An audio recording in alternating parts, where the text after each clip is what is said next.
Hello bachcho, let's read the question. The question says in the figure, the potentiometer wire of AB of length L and resistance 9R is joined to the cell D of EMF E and internal resistance R. The cell's C's EMF is E by 2 and its internal resistance is 2R. The galvanometer G will show no deflection when then find the length of AJ. तो ये AJ ये length हमें calculate करनी है।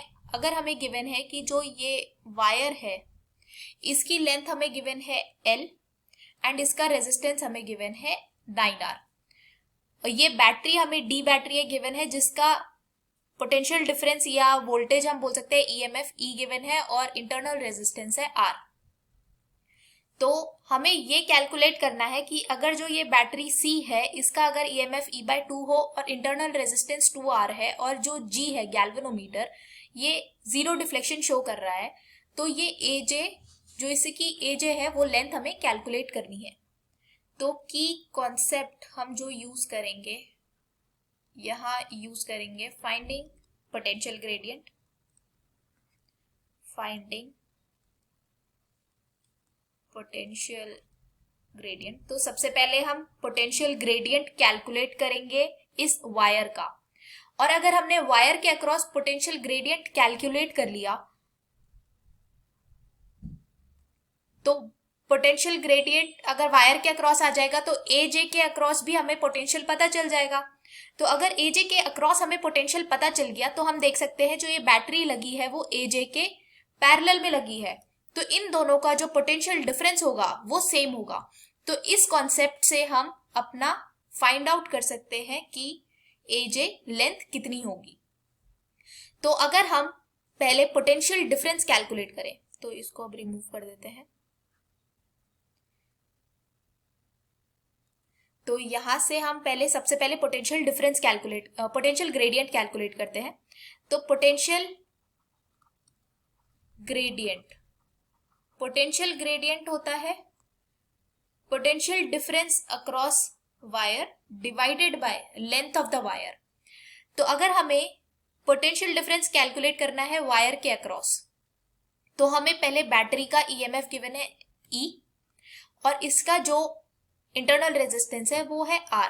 तो अगर हम इसके अक्रॉस करंट कैलकुलेट करें तो आ जाएगा वो V इक्वल टू IR से V मतलब EMF ऑफ द बैटरी, तो वो है हमें गिवन E और यहाँ जो टोटल रेजिस्टेंस है वो सीरीज में लगा है 9R plus R, so that is 10R। तो इतना हमारा करंट फ्लो करेगा इस पूरे ऊपर सर्किट में।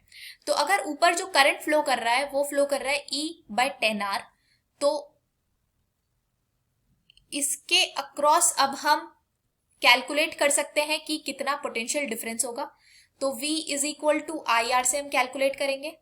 करंट हमारा आ गया E by 10R और जो वायर है उसका हमें रेजिस्टेंस गिवन है 9R, तो यहाँ मल्टीप्लाइड बाय 9R कर देंगे तो ये आ जाएगा RR कैंसिल। सो इसके अक्रॉस जो पोटेंशियल डिफरेंस आया वो आया 9E by 10। तो अब हम लिख सकते हैं potential difference of the wire is 9E by 10 and length of the wire is L। तो ये आ गया हमारा potential gradient of this wire. तो हमें पोटेंशियल ग्रेडियंट आ गया है, मतलब पूरी वायर का पोटेंशियल ग्रेडियंट हमें मिल चुका है। अगर हमें पोटेंशियल ग्रेडियंट मिल दिया है तो अगर हम इसे मल्टीप्लाई करें AJ से 9E by 10L multiplied by AJ length, तो हमें ये मिल गया है कि पर यूनिट वायर में कितना पोटेंशियल डिफरेंस होगा, वो होगा 9E by 10L। तो AJ पोर्शन में कितना होगा 9E by 10L multiplied by AJ, तो इतना पोटेंशियल डिफरेंस आएगा AJ के अक्रॉस। तो AJ के अक्रॉस जो पोटेंशियल डिफरेंस होगा वही सेम पोटेंशियल डिफरेंस होगा ये C के across.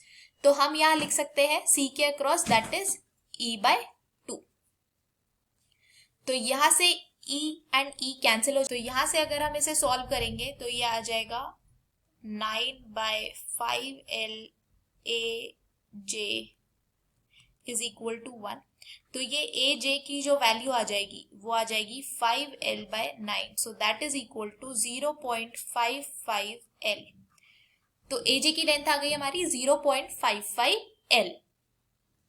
I hope you understood this well. Thank you so much. All the best.